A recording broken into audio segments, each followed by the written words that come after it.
Good morning everyone. एक बार फिर से आप सभी का क्रेजी जीके ट्रिक के डेली करंट अफेयर की सीरीज में स्वागत है। आज के सेशन में हम 4 जनवरी के सभी करंट अफेयर को यहां पर डिटेल में डिस्कस करेंगे। सेशन में एंड तक बने रहिए, बहुत ही इंटरेस्टिंग सेशन है। एग्जाम रिलीवेंट सारे एमसीक्यूज करंट अफेयर के आज के सेशन में आपको देखने को मिलने वाले हैं। एंड तक रिलैक्स होकर पूरे सेशन को देखिए। पीडीएफ आपको क्रेजी जीके ट्रिक के एप्लीकेशन पर मिलेगी, वहां से आप इसे फ्री ऑफ कॉस्ट कलेक्ट कर सकते हैं। डिस्क्रिप्शन में आपको मैंने लिंक दे दी है, या फिर प्ले स्टोर पर जाकर आप एप्लीकेशन को डाउनलोड कर लीजिए क्रेजी जीके ट्रिक की, और फ्री ऑफ कॉस्ट आप पीडीएफ को ज्वाइन कीजिए, आपके काम आएगी। चलिए, 4 जनवरी के करंट अफेयर में सबसे पहला इंपॉर्टेंट क्वेश्चन देखिए। भारत और नेपाल के मध्य में सूर्य किरण मिलिट्री एक्सरसाइज के कौन से संस्करण का आयोजन किया जा रहा है? कुछ सेशंस पहले हमने इसकी बात की थी वैसे, लेकिन इंपॉर्टेंट है तो एक बार फिर से इसे सुनो। भारत और नेपाल के मध्य में सूर्य किरण मिलिट्री एक्सरसाइज का आयोजन किया जा रहा है नेपाल में, और इस साल ये इसका 18वां संस्करण है।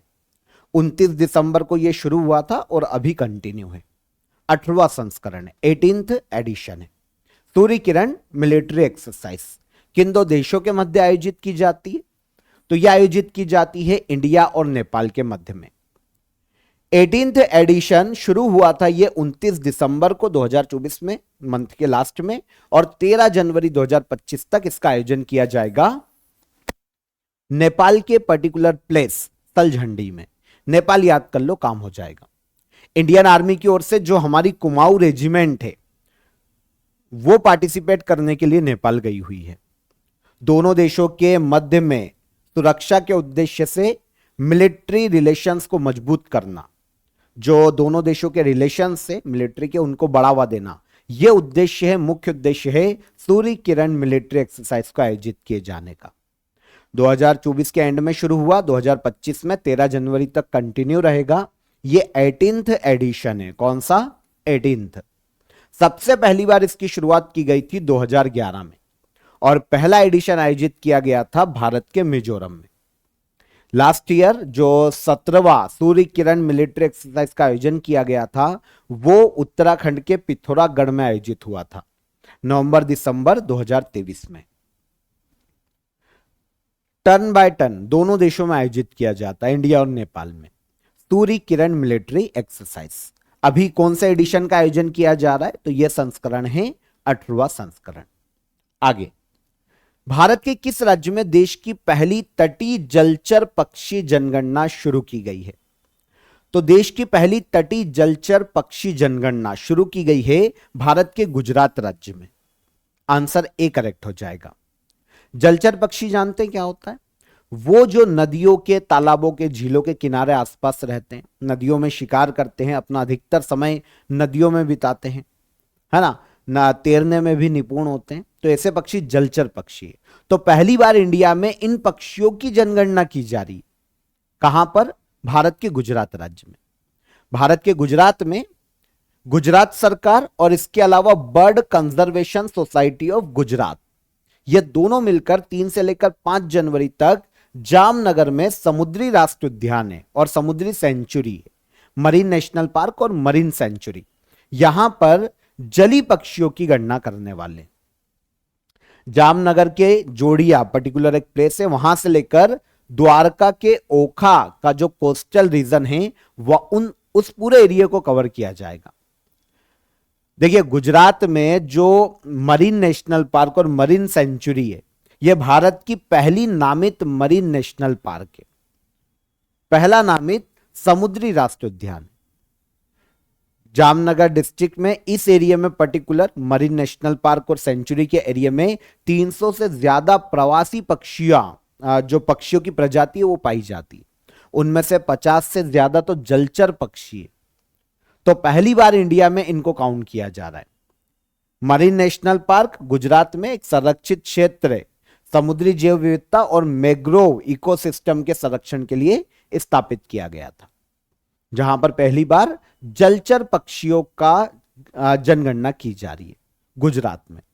गुजरात सरकार के अलावा bird conservation society of Gujarat यह मदद कर रही है जनगणना करवाने में। इस संस्था की बात करें तो एक स्वैच्छिक संगठन है। 25 सालों से ज्यादा ये गुजरात में bird conservation, bird counting, observation के लिए काम कर रही है। पब्लिक के मध्य में बर्ड कंजर्वेशन के लिए अवेयरनेस फैलाना, यह भी एक मुख्य उद्देश्य है bird conservation society of Gujarat का, जो कि गुजरात सरकार के साथ भारत में पहली जलचर पक्षी जो जनगणना है वो करवा रही। कहां पर? गुजरात में। आगे बढ़ने से पहले ऑफर ऑफ द डे आपको बता देता हूं। आप सभी के लिए देखिए जनवरी से लेकर दिसंबर 2024 तक के सभी important current affair, 1000 current affair with detail यहां पर आपको अवेलेबल है। जितने भी ऐसे क्वेश्चन हैं इंपॉर्टेंट है जो कि आने वाली एग्जाम में देखने को मिल सकते हैं जनवरी से लेकर दिसंबर 2024 तक के, उन सभी को यहां पर देखिए कंपाइल किया गया है। हिंदी और इंग्लिश दोनों में ही आप अलग अलग इसे ज्वाइन कर सकते हैं। दोनों की लिंक मैंने आपको डिस्क्रिप्शन में दे दी है। 1000 करंट अफेयर एमसीक्यूज आपको विद डिटेल एक्सप्लेनेशन यहां पर अवेलेबल होते हैं काफी नॉमिनल चार्जेस में। और अगर आप ये अवेल करते हैं तो आपको जो 2024 की हमारी टॉपिक वाइज टेस्ट सीरीज है, जहां पर आपको 70+ टेस्ट अवेलेबल होते हैं, ये फ्री ऑफ कॉस्ट मिलती है, फ्री है अगर आप इसे अवेल करते हैं तो। ओके, हिंदी इंग्लिश दोनों की ही अलग अलग लिंक मैंने आपको डिस्क्रिप्शन में दे दी है, वहां पर जाकर आप इसे अपनी सहूलियत के हिसाब से अवेल कर सकते हैं। कोई भी डाउट आता है तो नीचे हेल्पलाइन नंबर है आपके लिए, कॉल कर लीजिए, व्हाट्सएप कर दीजिए, हमारी सपोर्ट टीम आपकी मदद कर देगी। आगे आइए, ग्रीन जीडीपी के लिए पारिस्थितिकी तंत्र का मूल्यांकन करने वाला देश का पहला राज्य कौन सा बना है? ग्रीन जीडीपी क्या होती है पहले तो यह समझिए। अच्छा, जीडीपी समझते होंगे, ग्रॉस डोमेस्टिक प्रोडक्ट। किसी भी देश या क्षेत्र राज्य की उन्नति जीडीपी के आधार पर ही काउंट की जाती है। क्या होता है जीडीपी? एक फाइनेंशियल ईयर में किसी देश की भौगोलिक सीमा में जो प्रोडक्ट या फिर सर्विसेज बन रही है उनका जो मौद्रिक मूल्य है वही उस देश की जीडीपी कहलाता है। स्टेट की भी ऐसे निकाली जा सकती है और किसी क्षेत्र की भी जीडीपी निकाली जा सकती है। अब आपको पता है जब इस जीडीपी को काउंट किया जाता है तो हमको यह तो पता चल जाता है कि हमने डेवलपमेंट कितना किया, कितना हमारा विकास हो रहा है, लेकिन कभी यह देखा है कि उस विकास को प्राप्त करने में आपने इन्वायरमेंट को कितना हार्म किया, इन्वायरमेंट को कितना नुकसान हुआ है, कितने पेड़ काटे, कितना प्रदूषण फैलाया, नदियों को झीलों को कितना दूषित किया, जानवर कितने मार डाले, होता है इन्वायरमेंट पर पूरा इफेक्ट आएगा। अगर हम उस चीज को भी कंसीडर कर लें कि भाई पर्यावरण को कितना नुकसान हुआ है, ये भी एड ऑन करो, तो वो कहलाती है ग्रीन जीडीपी। क्या कहलाती है? Green GDP. तो ग्रीन जीडीपी के लिए जो इकोसिस्टम है उसका मूल्यांकन करने वाला देश का पहला राज्य बना है भारत का छत्तीसगढ़ राज्य। ग्रीन जीडीपी के लिए इकोसिस्टम का मूल्यांकन शुरू करने वाला देश का पहला राज्य कौन? छत्तीसगढ़। देखिए, छत्तीसगढ़ ने यह जो योजना है यह निश्चित करने के लिए बनाई है कि भाई जो फ्यूचर की पीढ़ियां है उनके लिए पर्यावरण को संरक्षित करते हुए जो इकोनॉमिक ग्रोथ है उसको प्राप्त किया जा सके। इन्वायरमेंट को भी साथ में लेकर चलना पड़ेगा आने वाली पीढ़ी के लिए। तो इसीलिए छत्तीसगढ़ ने क्या किया है कि भैया हम जीडीपी के लिए अब इकोसिस्टम का भी मूल्यांकन करेंगे। आपको पता होना चाहिए कि छत्तीसगढ़ में जो टोटल भौगोलिक क्षेत्र है ना उसका ऑलमोस्ट 44% वन क्षेत्र देखने को मिलता है। अब वहां के लाखों लोगों की आजीविका इन वन क्षेत्रों पर ही डिपेंड करती है। ट्राइबल्स हो या फिर कोई भी हो, तेंदुपत्ता, माचिस उद्योग, काफी उद्योग वन क्षेत्रों पर चलते हैं। तो इन लाभों के लिए ग्रीन जीडीपी से जोड़ते हुए छत्तीसगढ़ ने अपनी बजट प्लानिंग में सुधार करने के लिए यह स्टेप लिया है। छत्तीसगढ़ चाहता है अपनी बजट प्लानिंग में सुधार करे, एक ऐसी पॉलिसी बनाना चाहता है छत्तीसगढ़ राज्य जहां पर इकोनॉमिक डेवलपमेंट और इकोलॉजिकल सस्टेनेबिलिटी दोनों को ही प्रायोरिटी दी जा सके। ठीक है, ग्रीन जीडीपी मैं आपको समझा चुका हूं, यहां पर डेफिनेशन देखेंगे तो शायद हमको समझ में आएगा। एक देश की इकोनॉमिक ग्रोथ को इस तरह से मापना कि उसमें पर्यावरण को होने वाले नुकसान को भी ध्यान में रखा जाए। जब हम एक देश की जीडीपी की गणना करते हैं तो हम यह भी देखते हैं कि इस वृद्धि के कारण इन्वायरमेंट को कितना नुकसान हुआ है, तो यह कहलाती है ग्रीन जीडीपी। तो ग्रीन जीडीपी के लिए इकोसिस्टम का मूल्यांकन करने वाला देश का पहला राज्य कौन? छत्तीसगढ़ राज्य। हरित जीडीपी में क्या क्या शामिल किया जाता है? यह देखा जाता है कि नेचुरल रिसोर्सेस को कितना नुकसान हुआ है, पानी, जंगल कितने काटे गए, उत्खनन खनिजों का कितना कर लिया आपने, प्रदूषण देखा जाता है, पॉल्यूशन पानी में हो, हवा में हो, जमीन पर हो, कितना हुआ, नेचुरल डिजास्टर कितने आ रहे हैं आपके विकास के कारण, है ना, बाढ़ आ रही है, सूखा पड़ रहा है, भूकंप आ रहे हैं, तो इनको भी कंसीडर किया जाएगा। यह होती है green GDP. Ministry of textile की रिपोर्ट के अनुसार 2023 में भारत विश्व में वस्त्र और परिधान के निर्यात के मामले में कौन से स्थान पर है? तो हाल ही में देखिए मिनिस्ट्री ऑफ टेक्सटाइल की एक रिपोर्ट आई है और इसमें बताया गया है कि 2023 में भारत पूरे वर्ल्ड में वस्त्र और परिधान के एक्सपोर्ट के मामले में वर्ल्ड में 6ठे स्थान पर है। एक्सपोर्ट के मामले में कौन से स्थान पर हैं हम? 6ठे स्थान पर हैं। सबसे ज्यादा एक्सपोर्ट करने के मामले में क्या? वस्त्र और परिधान। हम 6ठे सबसे बड़े निर्यातक देश। हमारी वस्त्र और परिधान में जो ग्लोबल ट्रेड में भागीदारी है वो 3.9% है। जो ग्लोबल ट्रेड है ना वस्त्र और परिधान का, उसमें हमारी 3.9% की भागीदारी है। मिनिस्ट्री ऑफ टेक्सटाइल ने यह भी बताया है कि फाइनेंशियल ईयर 2024-25 में अप्रैल से लेकर अक्टूबर के दौरान जो हमारा कुल निर्यात हुआ है वस्त्र और परिधान का, वो 2135 मिलियन अमेरिकी डॉलर है, लगभग 2135.8 मिलियन अमेरिकी डॉलर। इसमें सबसे ज्यादा ऑलमोस्ट 873 मिलियन अमेरिकी डॉलर का जो निर्यात है ना हमने, वो रेडीमेड गारमेंट का किया। सेकेंड नंबर पर आता है रेडीमेड गारमेंट। टोटल जो हमने 100% निर्यात किया उसमें से 41% हमने रेडीमेड गारमेंट्स का एक्सपोर्ट किया।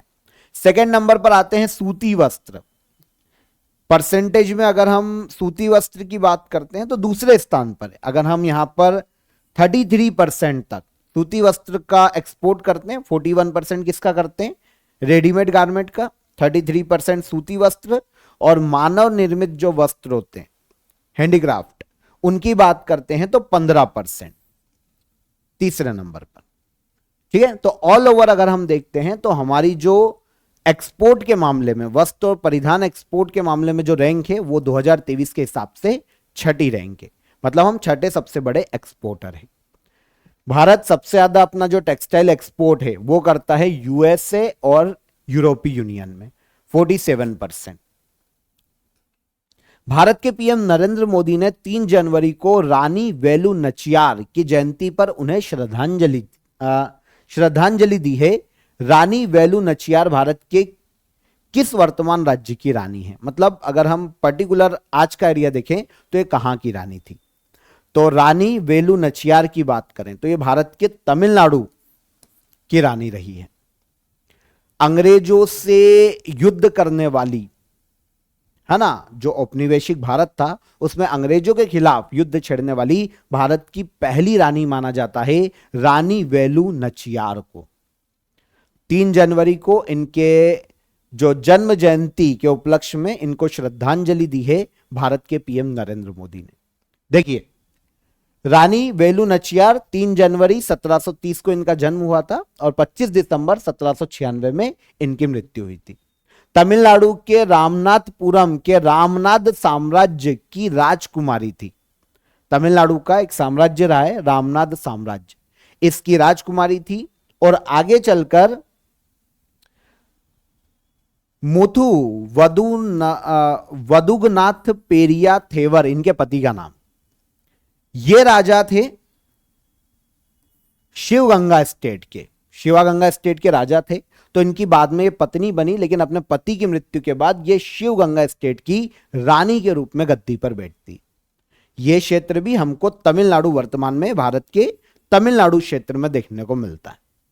तो जहां की ये राजकुमारी थी रामनाथ साम्राज्य, वहां वो भी तमिलनाडु में, और जहां की बाद में रानी बनी शिवगंगा स्टेट की, वहां पर ये क्षेत्र भी कहां देखने को मिलता है? भारत के तमिलनाडु राज्य में।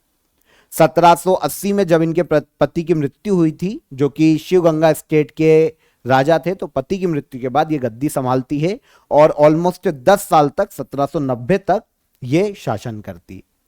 हालांकि पति की मृत्यु के बाद ये कुछ समय तक अपने जो, क्योंकि अंग्रेजों ने कब्जा कर लिया था साम्राज्य पर, तो जंगलों में इन्होंने अपने जीवन का कुछ समय बिताया। और उस समय हैदर अली जो कि मैसूर साम्राज्य के शासक थे, उनकी मदद लेते हुए अंग्रेजों से इन्होंने युद्ध किया था और आखिरी में युद्ध करते हुए वीर गति को प्राप्त हुई थी। तो रानी वेलु नचियार की बात करते हैं, तमिलनाडु के शिवगंगा स्टेट की ये रानी थी। ठीक है, इनकी 3 जनवरी को जयंती थी, जन्म जयंती, जिस पर भारत के पीएम नरेंद्र मोदी ने श्रद्धांजलि अर्पित की है। तो क्योंकि देखिए ब्रिटिश औपनिवेशिक सत्ता के खिलाफ लड़ने वाली पहली रानी थी, इतिहास में बहुत कम जगह हमको पढ़ने को मिलता है इनके बारे में, तो आपको याद रखना चाहिए, बहुत ही इंपॉर्टेंट है ना। एक फ्रीडम फाइटर बोल सकते हैं हम इनको। इन्होंने पहला मानव बम बनाया था अंग्रेजों के खिलाफ, है ना, अंग्रेजों के खिलाफ मानव बम बनाया था उनको खत्म करने के लिए। और प्रशिक्षित महिला सैनिकों की पहली सेना भी इतिहास में इन्होंने ही अपने साम्राज्य में स्थापित की थी। तो रानी वेलु नचियार किस राज्य की रानी थी? तो देखिए राज्य आएगा तो तमिलनाडु है, और पर्टिकुलर इनका राज्य पूछे साम्राज्य कौन सा था या किस स्टेट की रानी थी, तो शिवगंगा स्टेट, जो तमिलनाडु में देखने को मिलता है वर्तमान। देखिए 3 जनवरी को ही सावित्रीबाई फूले की जयंती को भी मनाया जाता है, तो इनको भी याद रखिए। एक कवित्री थी, समाज सुधारक थी, और भारत की पहली महिला शिक्षिका होने का गौरव प्राप्त है सावित्री देवी फूले को, सावित्रीबाई फूले। 3 जनवरी को इनकी भी जन्म जयंती मनाई जाती है, तो दोनों को याद रखना। 31वें राष्ट्रीय बाल विज्ञान कांग्रेस का आयोजन कहां किया जा रहा है? 31वें नेशनल चिल्ड्रन साइंस कांग्रेस का आयोजन किया जा रहा है मध्य प्रदेश की राजधानी भोपाल में। Madhya Pradesh council of science and technology और national council for science and technology communication, इन दोनों के द्वारा संयुक्त रूप से 31वें नेशनल चिल्ड्रन साइंस कांग्रेस का आयोजन किया जा रहा है 3 से लेकर 6 जनवरी 2025 तक मध्य प्रदेश की राजधानी भोपाल में। एमपी के जो सीएम हैं मोहन यादव, उन्होंने इसका इनॉग्रेशन किया है, हाल ही में शुभारंभ किया है। इस कार्यक्रम में देखिए देश विदेश के 700 से ज्यादा विद्यार्थी और जो टीचर हैं वो पार्टिसिपेट करने वाले हैं। अच्छा, उद्देश्य क्या है आयोजित किए जाने का?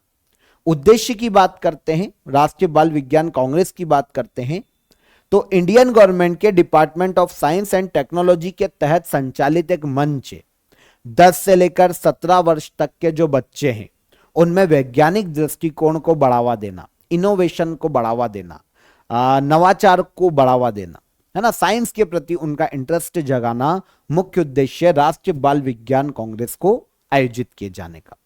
हर साल आयोजित किया जाता है नॉर्मली, शुरुआत की गई थी 1993 में, और इस साल अभी इसका 31वां संस्करण आयोजित किया जा रहा है मध्य प्रदेश के भोपाल में, मध्य प्रदेश की राजधानी भोपाल में। कौतिक इंटरनेशनल फिल्म फेस्टिवल के 8th संस्करण का आयोजन कहां किया जा रहा है? कौतिक इंटरनेशनल फिल्म फेस्टिवल के 8th संस्करण का आयोजन किया जा रहा है उत्तराखंड राज्य में। उत्तराखंड का पर्टिकुलर प्लेस है नैनीताल। यहां पर कुमाऊं यूनिवर्सिटी देखने को मिलती है, तो कुमाऊं यूनिवर्सिटी के हर्मिट्स भवन में इसका आयोजन किया जा रहा है। 2 जनवरी को यह शुरू हुआ था, आज 4 जनवरी तक यह आयोजित किया जाएगा। Kautik international film festival 8th edition है। देखिए सबसे पहली बार इसकी शुरुआत कुमाऊं यूनिवर्सिटी के द्वारा 2016 में की गई थी। उद्देश्य क्या है? फिल्म के क्षेत्र में जो युवा फिल्म मेकर है उनको बढ़ावा देना, उनको ट्रेन करना मुख्य उद्देश्य है कौतिक इंटरनेशनल फिल्म फेस्टिवल को आयोजित किए जाने का। इस बार भी पूरे देश भर के जो फिल्म मेकर, आर्टिस्ट और फिल्म प्रेमी हैं वो यहां पर इन्होंने पार्टिसिपेट किया है कि इंटरनेशनल मंच प्रदान करता है पूरे वर्ल्ड के फिल्म मेकर को। Kautik international film festival 8th edition का आयोजन किया जा रहा है 2025 में, 2 जनवरी से 4 जनवरी तक उत्तराखंड के नैनीताल में। आगे बढ़ेंगे। भारतीय वायुसेना की पश्चिमी कमान का कार्यभार किसने संभाला है? भारतीय वायुसेना की पश्चिमी कमान का कार्यभार संभाला है जितेंद्र मिश्रा ने। किसने? जितेंद्र मिश्रा। भारतीय वायुसेना की जो पश्चिमी कमान है उसके प्रमुख नियुक्त किए गए जितेंद्र मिश्रा। यहां पर आप इनकी इमेज देख सकते हैं। एयर मार्शल है जितेंद्र मिश्रा, इन्होंने स्थान लिया है एयर मार्शल पंकज मोहन सिन्हा का, और इनके स्थान पर जो वेस्टर्न एयर कमांड है उसके प्रमुख के रूप में नियुक्त किए गए air marshal Jitendra Mishra.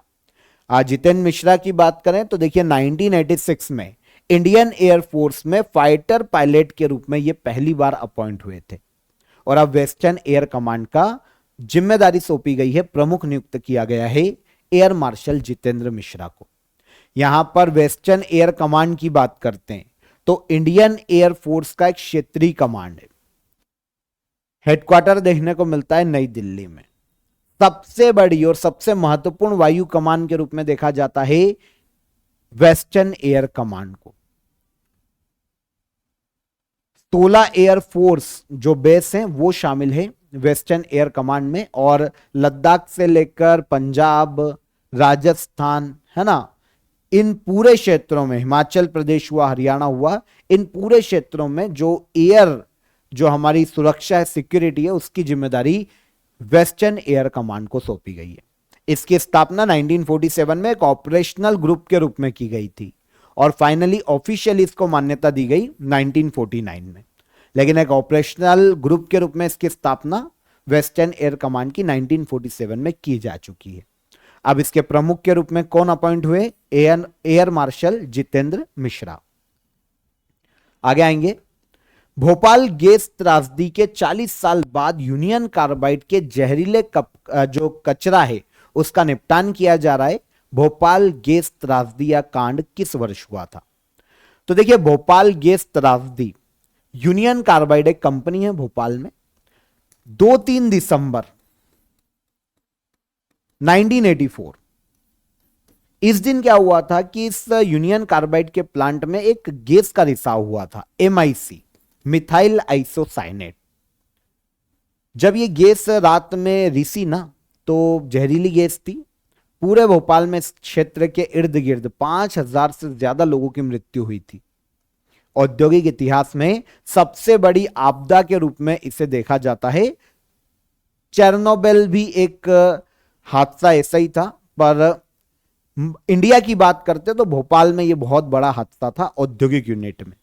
Union carbide के प्लांट में MIC का रिसाव हुआ था 2-3 दिसंबर 1984। इसे कहा जाता है भोपाल गैस कांड। अब 40 साल बाद यहां पर जो जहरीला कचरा अभी तक पड़ा हुआ है ना, उसको निपटाने के लिए कार्य शुरू किया गया है, और सील पैक्ड कंटेनर में ये जो कचरा है, मध्य प्रदेश में इंदौर के निकट है धार, और वहां पर एक औद्योगिक केंद्र देखने को मिलता है, पीतमपुर औद्योगिक केंद्र, धार में, भोपाल से 250 किलोमीटर की दूरी पर। तो ये जो यूनियन कार्बाइड जो कंपनी बन पड़ी है ना, इसमें जो कचरा है वो लगभग 377 टन है, और अभी भी ये जहरीला कचरा है। इसको 12 सील पैक कंटेनर ट्रक में लोड करके धार जिले के पीतमपुर औद्योगिक केंद्र में अब इससे नष्ट किया जाएगा। तो भोपाल गैस त्रासदी की यहां पर बात करें तो 2-3 दिसंबर 1984 को हुई थी, और इसी दिन की याद में 2 दिसंबर को नेशनल पॉल्यूशन कंट्रोल डे के रूप में ऑब्जर्व किया जाता है, मनाया जाता है। 1984 में ही भोपाल गैस कांड हुआ था। इसमें जिन लोगों ने अपनी जान गंवाई है, एक तो उनको याद करना और प्रदूषण के खतरों के बारे में लोगों को अवेयर करना, यह मुख्य उद्देश्य राष्ट्रीय प्रदूषण नियंत्रण दिवस को मनाए जाने का 2 दिसंबर को मनाया जाता है। इस साल जो 2024 में मनाया गया था, last month, clean air green earth a step towards sustainable living theme है नेशनल पॉल्यूशन कंट्रोल डे की। एक बार रिपीट कर देता हूं, clean air green earth a step towards sustainable living national pollution control day की थीम है। कब मनाया गया? 2024 में 2 दिसंबर को। हर साल 2 दिसंबर को मनाया जाता है। लास्ट क्वेश्चन, 4 जनवरी को किस दिन के रूप में मनाया जाता है? 4 जनवरी को हर साल वर्ल्ड ब्रेल डे के रूप में मनाया जाता है, विश्व ब्रेल दिवस। आपको पता है, जो आंशिक रूप से जिनको दिखाई नहीं देता या पूर्ण रूप से जिनको दिखाई नहीं देता, उनके पढ़ने के लिए जिस लिपि का यूज किया जाता है वो कहलाती है ब्रेल लिपि। उभरे हुए वर्ड होते हैं, डॉट होते हैं, और उस पर हाथ फेर कर पढ़ा जाता है। अब इस ब्रेल लिपि का जो विकास है ना वो लुई ब्रेल ने किया था, और इसका जन्म दिवस लुई ब्रेल का इनका जन्म दिवस लुई ब्रेल का जन्म दिवस मनाया जाता है 4 जनवरी को। 4 जनवरी 1809 को फ्रांस में जन्मे थे। कौन? Louis Braille. ब्रेल लिपि का इन्होंने आविष्कार किया था। जब ये छोटे थे ना तो इनके पिता की पेंसिल या कोई सुई जैसी जो चीज थी वो इनके आंखों में चुभ गई थी, तो इनकी देखने की शक्ति चली गई थी। तब इन्होंने अंधे लोगों के लिए पढ़ने के लिए एक लिपि का आविष्कार किया और वही कहलाया ब्रेल लिपि। तो लुई ब्रेल के जन्म दिवस के रूप में 4 जनवरी को मनाया जाता है वर्ल्ड ब्रेल डे। ओके, 1824 में जब लुई ब्रेल 15 साल के थे तब उन्होंने ब्रेल लिपि का आविष्कार किया था। सबसे पहली बार नवंबर 2018 में यूनाइटेड नेशन जनरल असेंबली ने इस डे को मनाए जाने की घोषणा की थी, और नेक्स्ट ईयर अगले साल मतलब 2019 में पहली बार 4 जनवरी को मनाया गया world Braille day, Louis Braille के जन्म दिवस के रूप में। ओके, 4 जनवरी के सभी करंट अफेयर यहां पर हमने डिटेल में डिस्कस किए। अब हम चलेंगे लास्ट डे के करंट अफेयर के रिवीजन पर, रिवाइज कर लेते हैं। इनमें से किस खिलाड़ी को 2024 के लिए मेजर ध्यानचंद खेल रत्न अवार्ड से सम्मानित नहीं किया गया? तो 4 लोगों को दिया गया है। डी गुकेश है, हरमनप्रीत सिंह है, प्रवीण कुमार है, और चौथी है मनु भाकर। तो किसको सम्मानित नहीं किया गया? नवदीप सिंह। भारतीय विशिष्ट पहचान प्राधिकरण के सीईओ कौन नियुक्त किए गए? तो ये नियुक्त किए गए भुवनेश कुमार। मनीष सिंघल ने हाल ही में एसोचैम के महासचिव का पद संभाला है। एसोचैम की स्थापना किस वर्ष की गई थी? तो एसोचैम की स्थापना हुई है 1920 में। प्रसिद्ध वनस्पति शास्त्र और वैज्ञानिक डॉक्टर के.एस. मणिलाल का निधन हो गया। इन्हें किस वर्ष पद्मश्री दिया गया था? तो पद्मश्री दिया गया था इन्हें 2020 में। वर्ल्ड इंट्रोवर्ट डे हर साल कब मनाया जाता है? तो यह मनाया जाता है 2 जनवरी को, वर्ल्ड इंट्रोवर्ट डे। केंद्रीय मंत्रिमंडल ने प्रधानमंत्री फसल बीमा योजना और पुनर्गठित मौसम आधारित फसल बीमा योजना को किस वर्ष तक के लिए जारी रखने की मंजूरी दी? तो 2025-26 के लिए। 1 जनवरी 2025 को डीआरडीओ का कौन सा स्थापना दिवस मनाया गया? तो यह 67th फाउंडेशन डे है डीआरडीओ का। 1 जनवरी 2025 को देश में शोध लेखों और जर्नल्स तक देशव्यापी पहुंच प्रदान करने के लिए केंद्र ने किस योजना को शुरू किया? तो यह योजना है वन नेशन वन सब्सक्रिप्शन योजना। 1 जनवरी 2025 से शेंगेन क्षेत्र में कौन सा देश शामिल हुए हैं? तो बुल्गारिया और रोमानिया। और लास्ट क्वेश्चन क्या था? किस मंत्रालय ने 2025 को सुधारों का वर्ष घोषित किया है? तो यह घोषित किया है मिनिस्ट्री ऑफ डिफेंस ने। ये सारे क्वेश्चन कल के सेशन में हमने डिटेल में समझे थे। अब आ जाते हैं क्वेश्चन ऑफ द डे का आंसर ले लेते हैं। अर्जुन पुरस्कार की शुरुआत किस वर्ष की गई थी? अर्जुन पुरस्कार की शुरुआत की गई थी 1961 में। पद्मश्री प्राप्त जोधैया बाई किस कला से संबंधित है जिनका 2024 में निधन हुआ? बेगा पेंटिंग से या चित्रकारी से संबंधित है। सूरत किस नदी के तट पर है? गुजरात का सूरत ताप्ती नदी के तट पर स्थित है। यह हो गए कल के क्वेश्चन ऑफ द डे। अब आज के आपके लिए question of the day comment में आंसर कीजिएगा। सतपुड़ा पर्वतमाला की सबसे ऊंची चोटी कौन सी है? डीआरडीओ की स्थापना किस वर्ष की गई थी? और पेगोंग झील भारत के किस राज्य में स्थित है? तीनों ही क्वेश्चन कहीं ना कहीं आपको पता होंगे, बहुत ही इजी क्वेश्चन है। कमेंट में आंसर करना मत भूलिएगा। सेशन कैसा लगा ये भी बताइए। सेशन पसंद आया हो तो वीडियो को लाइक और शेयर कर दीजिए। चैनल पर पहली बार आए हैं तो चैनल को सब्सक्राइब कर लीजिए। फिर मुलाकात करेंगे नेक्स्ट डे के करंट अफेयर में। तब तक अपना ख्याल रखिएगा। जय हिंद, जय भारत।